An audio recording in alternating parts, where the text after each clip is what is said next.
Hello! Hello, everybody. My name is Sean. I am the DM for this campaign. This has mostly been a job as a way to record my friend groups and I's adventure through the world that I've created.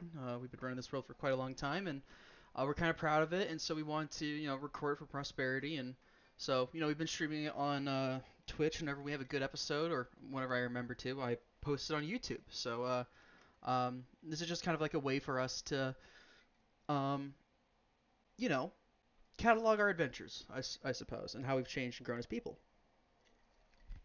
Now, we're on our third campaign in this world, and as such, we have decided to jump to a new world. And we just hit session 50 last week or 2 weeks ago when I'm recording this. Um, and I'm very excited about this. And we've started had some people starting to watch our stream and kind of confused about everything that's happening right now. So I thought this would be a great way to kind of give a little refresher about everything that's happened. Um, so this is the content of Kasari. Um, it's unfortunately my friends have decided that it looks kind of similar to a T-Rex skull or whatever the name of the island is from fucking Fossil Fighters. That's not supposed to be there. That tunnel is not there at this point in time. Anyway, I'm getting aside from the point. So some things that I use in my making just so that I use Owlbear Rodeo as a way to organize all of our maps and all of our tokens for when we do combat. And then to make these wonderful maps, I use Incarnate, which is a map making software online, same as Owlbear Rodeo. Anyway, so onto the world and what's different about it. So it's loosely based on Forgotten Realms as far as world building goes. Specifically like gods. Like everything in this world streams from the gods and how they've affected and changed things and how things work. Um, Specifically, there's a couple of main differences in like the. I pull most of the gods from Forgotten Realms, but oftentimes I'll either change them or I will warp them in ways, um, however I see fit. Um, for example, like we do not have the traditional gods of death in my world. The Dead Three, which are very well known in Forgotten Realms, thanks to Baldur's Gate 1, 2, and 3. Um, I'm a original player, by the way. I play Baldur's Gate 1 anyway. The Dead Gods, they got their power from Jurgle, um, and he got it from somebody else, so on and so forth. Um, the end of this last campaign we played, the mantle of godhood was passed on to three of our players after Ball had killed the other two gods of death. So he killed Bane, he killed Miracle, he killed a number of other smaller gods that aren't as important, and then he himself was in fact killed permanently by the party last campaign. And so because of that, like his divinity was split up into three of the three main gods. Uh, Bane, who was at the time the current god of war, got passed on to a character by the name of Reginald, and he took on the mantle of god of war. And the two aspects of death that were taken over were passed on to a cleric of Bahamut by the name of Nikali, and a follower of technically Timora, but kind of all the good gods by the name of Leong. Um, Leong and Nikali became the two new gods of death. However, this has always been a three-position gig, and so that third divinity position kind of flittered away and kind of did its own thing, and becomes a problem later on in this campaign. Supposedly, the players I haven't really figured that one out yet, but it's a problem. Um, so that's the main difference. Gods kind of resurrect. They come back. Similar how like in Forgotten Realms, Mistral, who was killed at the end of the Age of Arcanum, uh, or at the beginning of Age of Arcanum, reconstituted as Mistra and became the new god of magic. Same person, just same power, just different name, different sources, right? So, anyway, start things off. Let's get into the continent and like what's special about this place. So, like most other settings, this world has had a an age of great magic, the Netherese Empire, the Age of Arcanum. It's had that, right? And like that's the best part of D&D is exploring old destroyed cities and ruins. And so this continent was mostly untouched by some larger aspects of the Age of Arcanum. Um, Specifically, there was a large native population on this continent. It's in real world terms, Kasari is about the size of Australia, just so we're all on the same page. Um, 500 miles approximately from one side to the other. Anyway, the native population of Kasari was kind of spread out among around the continent, but the majority of them were focused in this area specifically of the continent. This is a very fertile ground, fresh water streaming from melting water in the Plina Pass, as well as the Fiel Mountains up here. And so it was a very, it's a prairie. It's very well forested, not well forested. It's very well organized and well taken care of, right? So this is where the native population initially lived. In my native population, I based loosely on Celtic and Celtic pagan traditions, just because that's what I know. That's what my family is. We're not Celtic pagan. But it's a aspect of history I like to study a lot. So that's where I've loosely based um, this native population off of. As such, the main native population only really had one major city center, and this was this city right here, Tirambia. Tirambia was an unwalled town. It was not a town, like a city. It was a rather large city for them. It farming. It was a trade hub. You know, all the tribes of the mountains could come down and trade ores and furs, and the farmers down in the plains could trade that, and then the people in the forest could trade fish or lumber or whatever they had available, and so that's kind of what their mainstay was. In the Age of Arcanum, this continent was discovered by refugees fleeing a war that landed down here in the Gulf of Colpos, named that, well, in the city of Colpos, named after the Gulf itself. Um, Colpos was founded by refugees initially who were guided into a safe port of harbor by I believe, a silver dragon, if I remember correctly, who lived on top of lived in some caves, and they were guided into this port and built a refuge around there, and that kind of became a port of call for refugees and travelers, and hence the city got started building and building and building, um, so on and so forth. So after Colpos is founded and refugees are known to kind of start coming here, the rest of the continent was kind of started to be discovered by other countries and other continents. There are two other main continents that I've talked about in this world: Bostril and oh, I gotta check my notes now. Jeez, Bostril and Bostril and Eldrun. We haven't really done much on Eldarin, but I believe Bostril was the one we've played on last campaign, so occasionally we'll be making references to that or, um, you know, tagging little things in on that. Um, anyway, after Colpos was founded, the two twin cities of Tenekai up here and Caguas down here were founded by the same country. They later split off, but they at one point in time were very well connected culturally, I should say.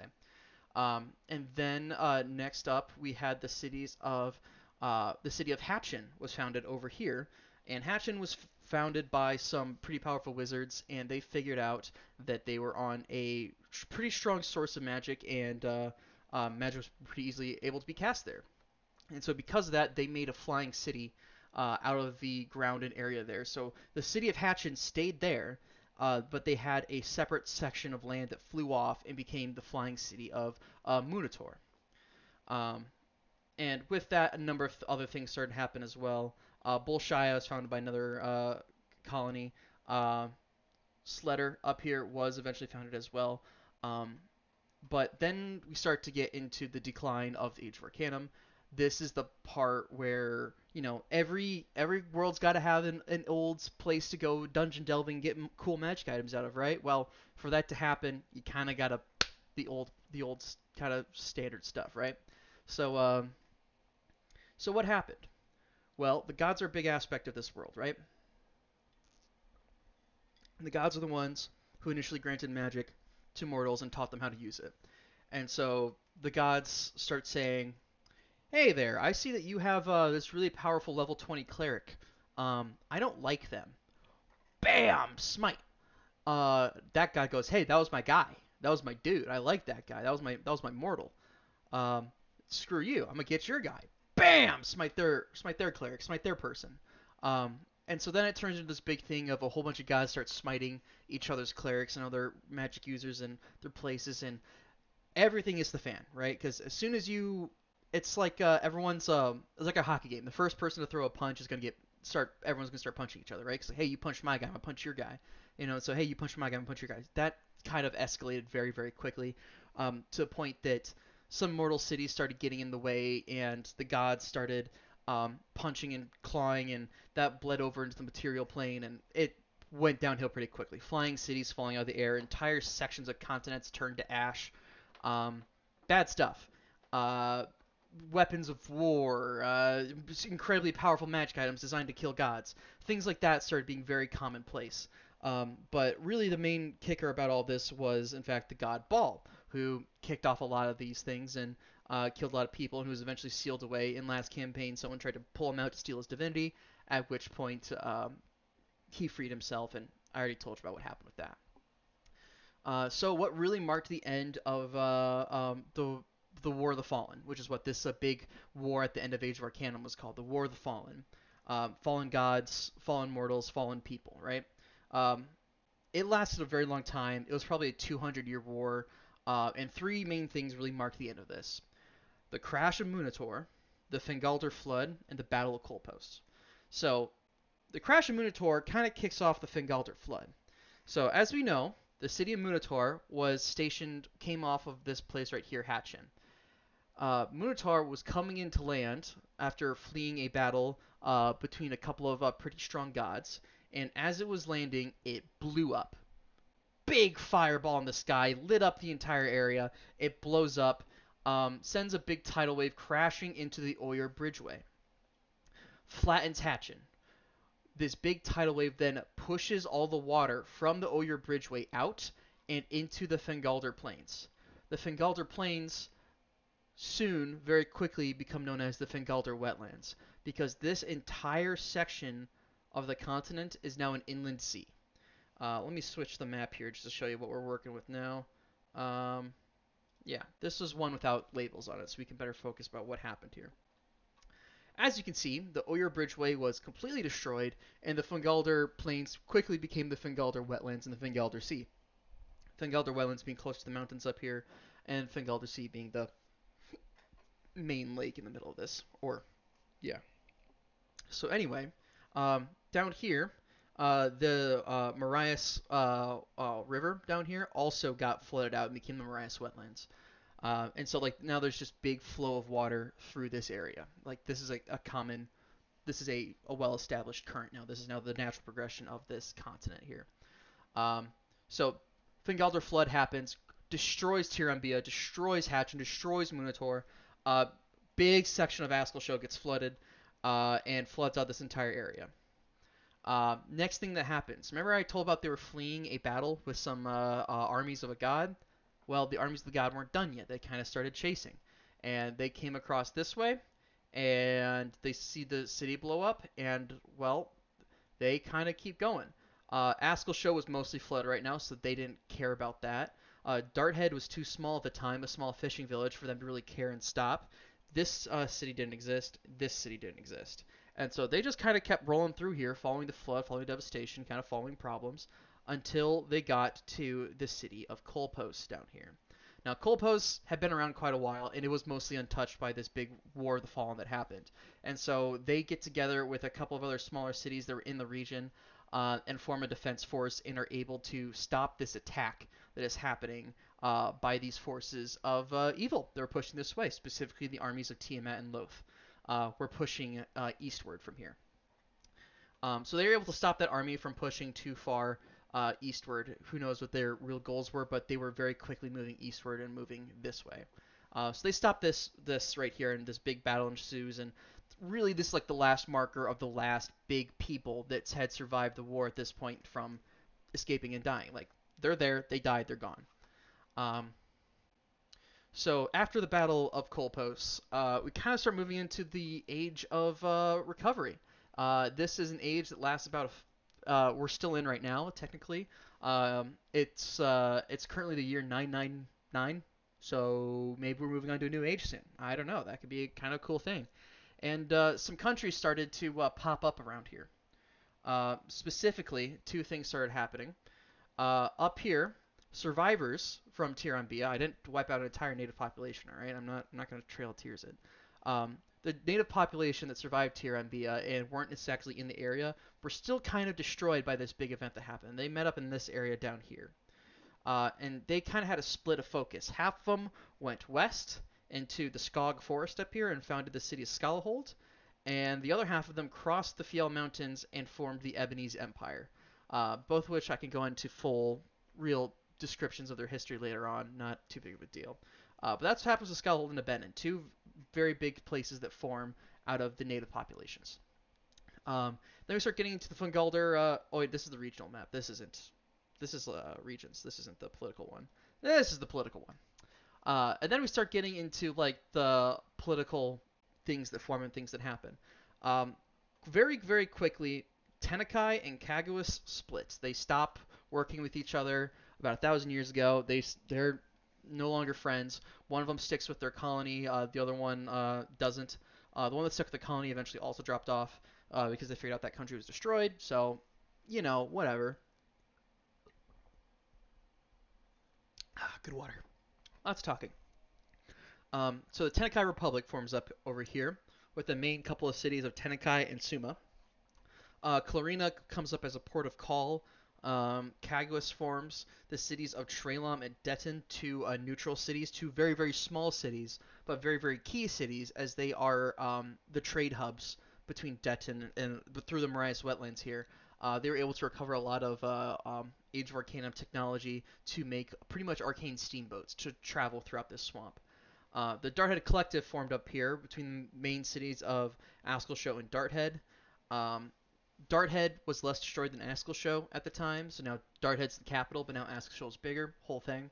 Um, the area of Tel Avivia down here, which is essentially just the city of Bolshaya, incorporating these two smaller cities, which are like hovels, but like the only thing that's there because this is an area called the Schneewald. And Bolshoi pretty much saying, I'm claiming this entire territory. Does anybody want to stop me? And nobody went, I want to stop you. And so Bolshoi now has claim to this entire section of territory. How well policed it is a question for another time. The Coal Post Republic forms up here. That alliance of armies kind of stuck together and formed the Republic of Coal Post up here. Scapholos forms up here, which really ends up being a pirate haven of sorts. And then the Ebonese Empire forms up here, led by the city of Abenin, right up in here, and holds the cities of Limani and Sletter together as part of its empire. So all these places kind of form and kind of just mostly like trying to get by.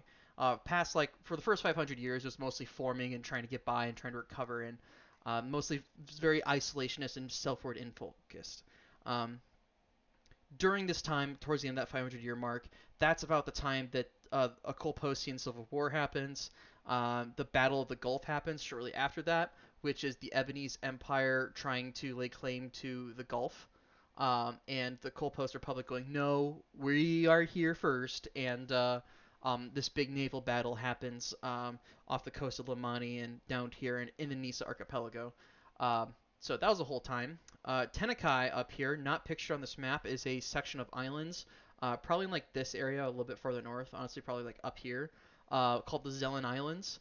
Tenakai went and colonized those, a very tropical area, um, and pretty much a Philippine Islands campaign. Not a good time, not a good time.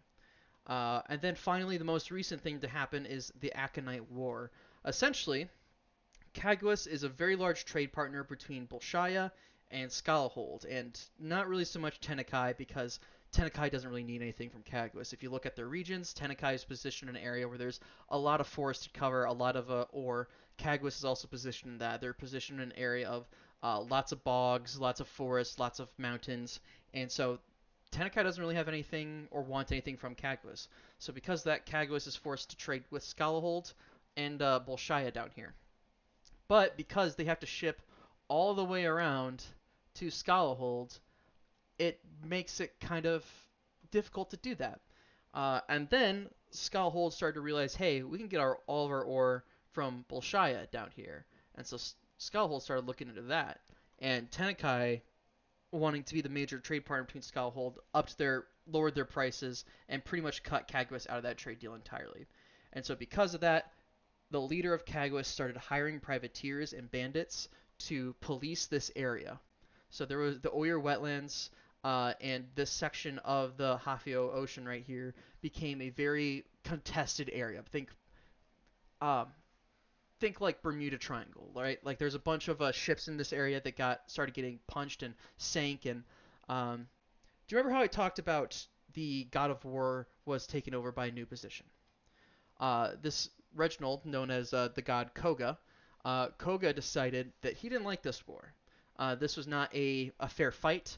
Tenkai didn't know it was fighting a war. Skullhold didn't know it was fighting a war. And so he granted a sending spell to the captain of a ship known as the Aconite, who was the pretty much the head merchant ship of the Tenkai Republic, right? Like this was a government ship, um, large, carrying lots of gold and ore, to Skullhold to be minted into coins for them. It was sank. It was sank over in this area, en route to Skullhold, and it was sank by a group of what's it called? Cloud giants, who were. There's a very large giant population in Kaguas, and one of these cloud giants is wearing bracers with the symbol of Kaguas on it. And so when this captain is able to get a sending off to Tenakai about this, Tenakai said, "Oh no, you can't do that." And so Tenakai turned around, declared war on Kaguas, and I did rules for it to see how this would play out when I first started this campaign.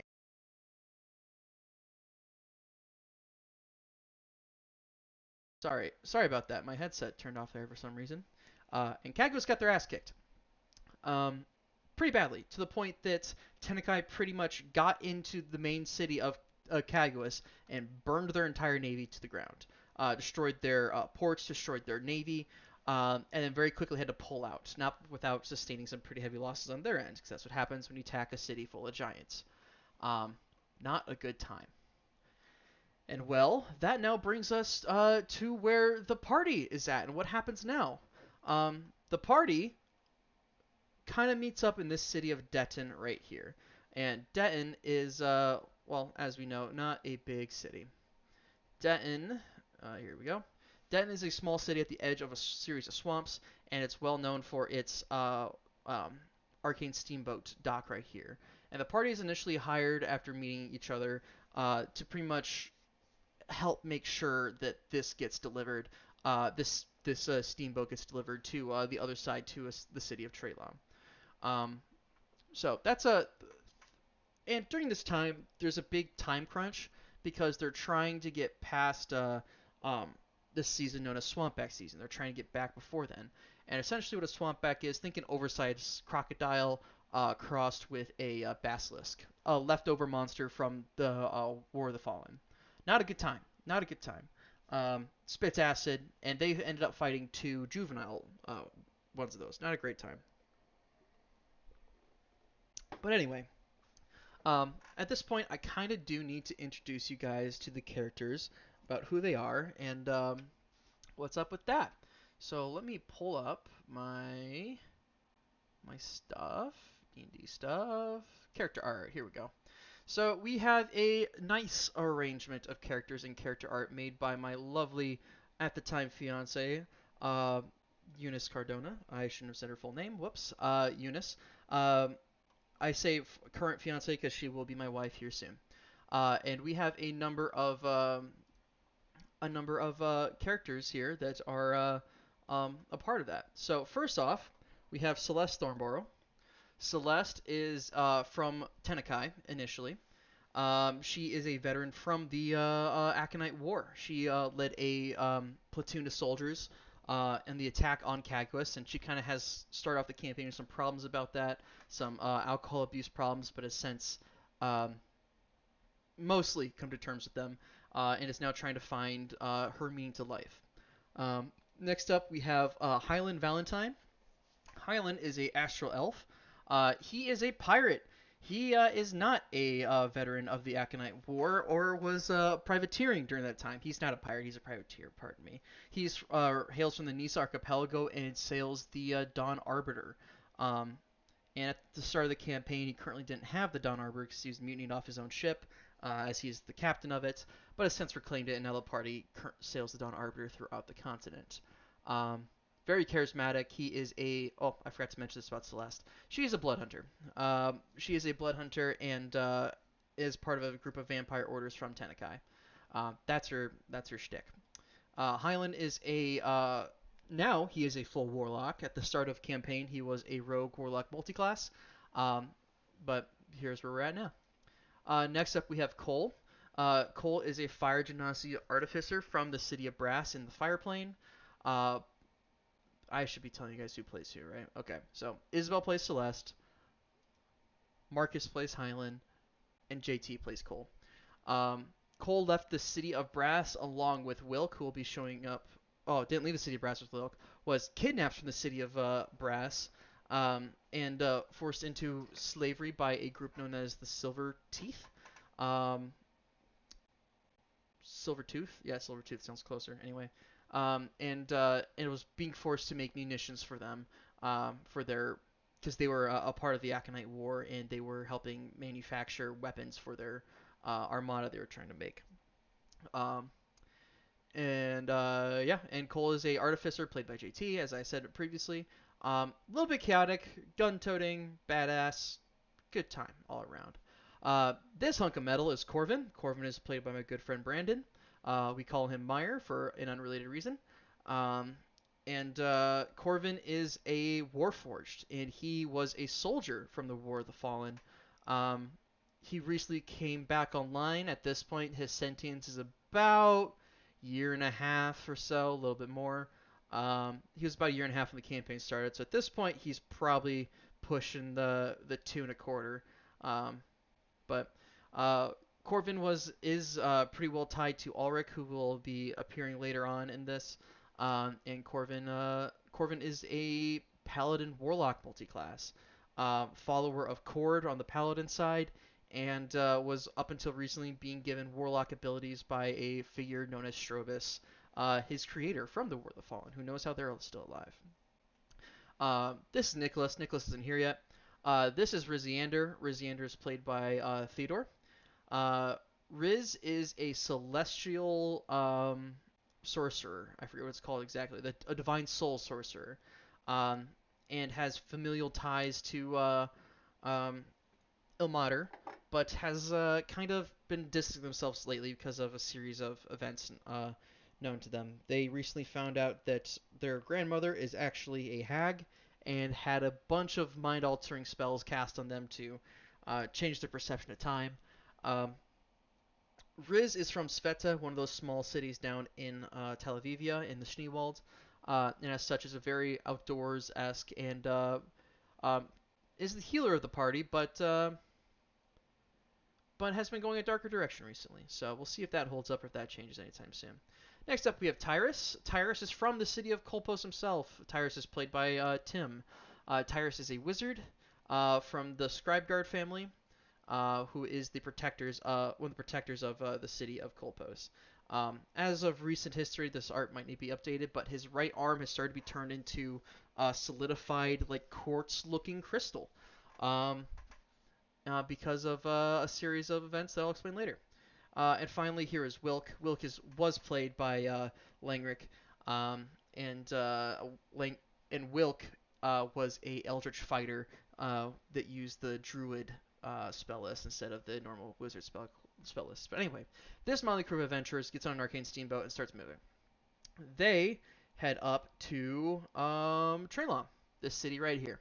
Upon getting to Trelom, they bump into a Rakshasa, which is a fiend of sorts. And this Rakshasa's name is Senetha, and Riz reveals that Senetha is here to take his powers. That's initially how his powers came to be, was Senetha showed up and tried to drain all his powers away from him. Um, they escape Senetha by the hair of their neck, and get on a caravan and start heading northward towards the city of Darthead, I believe. Upon getting to Darthead and delivering their shipments to the city or to this warehouse right over here, forget the name of it, not important. They find out that there's been a series of attacks recently happening in the um, region outside of here. So let me switch back to the regional map. and they decide that they're going to be the ones to go put a stop to it. So these are all a series of regional maps I've been making as we travel. So yeah, so they leave the city of Darthead and head up here towards Emhold, and they head into the forest over here until they come across a place known as Carenroik.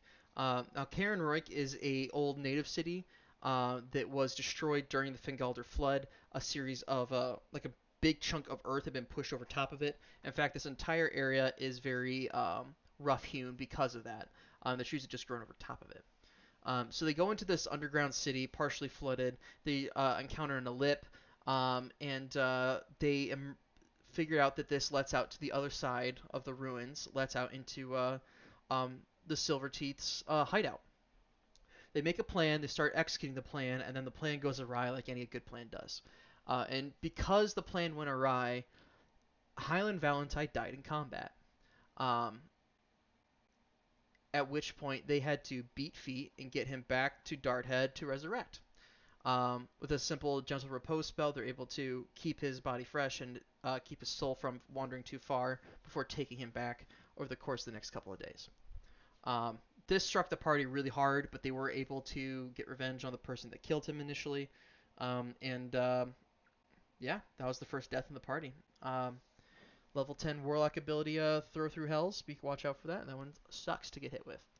Um, anyway, from Darthead, they then travel to the city of Askleshow, where they hear that the Dawn Arbiter is currently at, which would be Highland's ship that he was mutinied off of. So good thing they got him back.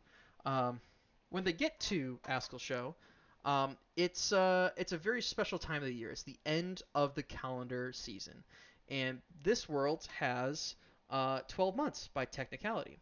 Um, Let me go to config. Yeah, so it has 12 months. However, the last month is known as Starfall, and it is only 5 days long. And it's called Starfall because there's this big meteor shower event that happens every single year um, on schedule, and the biggest meteor that they can see is probably about a mile long, if I remember correctly. It's this big fireball streaking through the sky, and this Starfall happened to line up with a celestial event in which Wilk has well, the party knew, but Wilk has to reveal to the general public that he's in fact a werewolf. Um, and they have to run around and stop Wilk from rampaging across the countryside. It's a good time. It's a good time. From Askleshow, they leave this area and they head north to the city of Skalahold, which I don't have a regional map for and I don't have a city map for. So we're going to go back to this one. Upon getting back to Skalahold, Wilk reunites with his father Ingolf, as well as because Wilk had been one of the people also stolen away to work for the Silvertooth slavers before he and Cole made their escape from their encampment. Um, from Skullhold, they got a job to journey into the Fjell Mountains to investigate a mining operation that had gone awry. Upon arriving and exploring this area, they found a cave made of crystal, and they figured out that this crystal was solidified magic.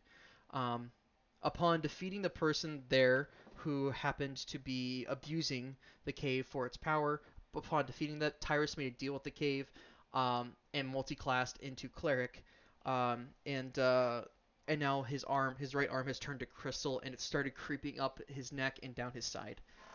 It's a whole time. It's a great time. From Skullhold, they got news that one of Celeste's friends from their childhood, Brenby, had been captured by a group of vampires that were. By the way, there's vampires in Tenekai. And at which point they traveled to the city of Tenekai to rescue her. Um, wrong map. There we go. Upon getting to Tenekai, they find out that she's being held in an old prison underneath this fort. Um, underneath this fort over here. Um, and so they do a joint operation. They split in half. Half the party causes a distraction at a armory. I believe it's not on this map. Half the party just causes a distraction up there to draw people away and to kind of clear the exit, um, while the rest of the party enters through a secret entrance below the port over here. Upon getting inside, They find notes of where Brevi had went to. She was being moved to a new facility somewhere in the forest outside of Skullhold.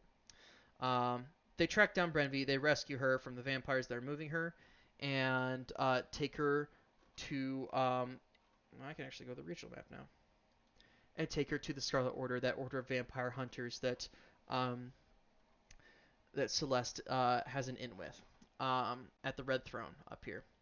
Um, yeah, so whew, what a time. Anyway, they drop her off there and they go back about their thing, and they go and decide that they're going to start sailing down south towards Caguas. Um, while traveling, they get to about this area right here where they encounter an ice floe and there's a pirate attack that happens there on their ship. So they have a quick naval combat. They dispatch of the pirates um, before a pirate hunter shows up and reveals their name to be Relic Casimir, who would be Ulrich's brother.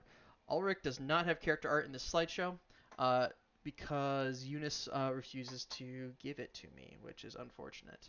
Well, actually, they lost their initial character art they made through a data breach. Not data breach happened. Their data got corrupted, so they had to restart.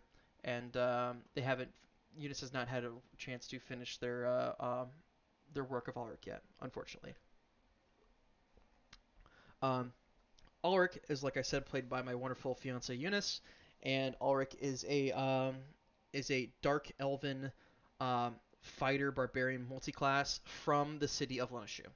And Lenashu, I think, is similar to Mesobaranzan from Forgotten Realms. Small, approximate in size, and similar thought processes towards Loth and outlooks. Um, but interestingly enough, there are dark elves on the surface. How did that happen? And Ulrich essentially got exiled from their city until they could find their brother and come back with an answer about what they want to do. And it's a very free-form mission they've been put on, and Ulrich's not sure where to go with it. So they've just deigned to travel with the party for now. Anyway, um, after this pirate attack, the pirate hunter Relic Casimir, Ulrich's long lost brother, makes an appearance and communicates that they know a place they can go get repairs. At which point they head off towards this island known that will later become known as Weave Crystal Island. Here they find a facility that was manufacturing the same crystal that the cave that Tyrus' patron was made out of, except for that this cave is, it's not making purified quartz crystal. It's making like a purplish um, weave crystal, like a inorganic almost one. And they are attacked by a series of warforged there that look very, very similar to Corvin at that island, and they make a break for it. They escape, and but not before taking one of these machines with them that manufactures this. Upon leaving there, they then travel to the city of Caguas. They say goodbye to Relic, who heads up north. Um, Upon getting to Caguas, uh, a clan of rival druids um, against Wilk attempts to overthrow the Grand Archon Logi there. Um, Cole meets their brother Raxos there, who was on family business and never explained past that. And the party is able to help stop an insurrection that was happening and save a bunch of lives and return a holy artifact to the city. Towards the end of this, um, Celeste had been having dealings with a devil in her head, and this devil had been asking her um, to kill people for him and was rewarding her and gave her a dagger. At some point, Celeste decides she doesn't want to do what he says anymore and calls him with ascending to tell him as much. Unfortunately for Celeste, this devil was the archdevil Asmodeus, or the one that at least holds that position. And Wilk, who was not at the table at the time, was free of this. But essentially, the devil curses Celeste to not be remembered by anybody except for those who were at the table. And because of that, a number of bad things started to happen immediately. Um, no one knows who she is anymore. I mean, she had faked her death to get out of the Tenakayan army already, But she kind of started making inroads of fixing those relationships. So her relationship with her parents, with her friends, with her vampire hunting organization, all gone, just cut off and gone. Wilk wasn't at the table either, and so he comes back and and lets the party know that he was leaving the party to head back to Skalahold to spend more time with his father because his childhood got stolen away from him, and he wants to spend more time with him. So, um, the curse on Celeste has had far-reaching impacts, none of which are too apparent to the party as of yet, but will probably soon be. So Wilk leaves the party, and the party starts sailing southward again. However, attached to this coup that was in Caguas, the Caguas coup, one might say, um, the goddess Umberly was heavily attached to that, and she was rather upset that the party got so involved in it. And so she sent two dragon turtles to sink the Dawn Arbiter, probably when they were about right here, because they were heading down towards Bolshaya, and I think they got hit like right around in this area. Um, the dragon turtles were in the process of sinking the ship. Like there was one on the front that had two claws into it, and one on the back that had a claw into it, I believe. And to get them out of that, uh, Tyrus called upon his crystal cave to get them out of that situation, and it teleported them all the way to this side of the continent, the entire ship and all, and they limped up to Scafolos to get repaired.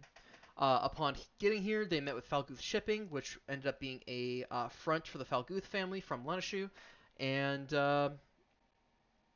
they decided they didn't want to do anything with that. But they found out that the Falguths were essentially supplying something called Project Silpha. Here in Scafolos, after leaving, they meet a shipwrecked man by the name of Nicholas, um, pictured earlier. Nicholas, and that's the introduction of Lanrick's new character. And Nicholas is a monk battle master, I believe, a monk fighter multi-class, way of the open hand battle master, who specializes in giving me as many saving throws as possible for my enemies to make. Screw you, Langrick. Um, Nicholas joins the party at this point in time before the party makes their trip all the way up to Kolpos and catches us up with this story arc. Um, I know this is a little bit rambly. I appreciate you listening for as much as you did. If you have any questions, feel free to get a hold of me. Um, my business email is. Nah, we don't need to do that. I'll set up a business email later, or you can talk to me during stream, and we can get that sorted. If you have any questions about the world building, about why things are the way they are, fuck you, it's magic is probably my answer to most of them. Anyway, I appreciate you guys watching. I know this was a bit rambly. I know this was a lot. Um, but I had a lot of ground to cover for 50 episodes, so maybe I should do these more often than every 50 episodes. So, thank you very much. You guys have a wonderful day, and I'll see you when we're playing.